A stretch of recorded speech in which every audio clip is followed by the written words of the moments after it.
เป็นป้ายอีก150 เมตรถึงจุดตรวจนะครับ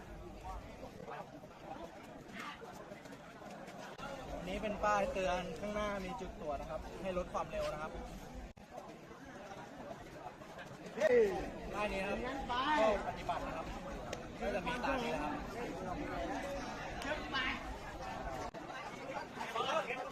ป้ายนี้นะครับเป็นชื่อกองรแล้วก็บิน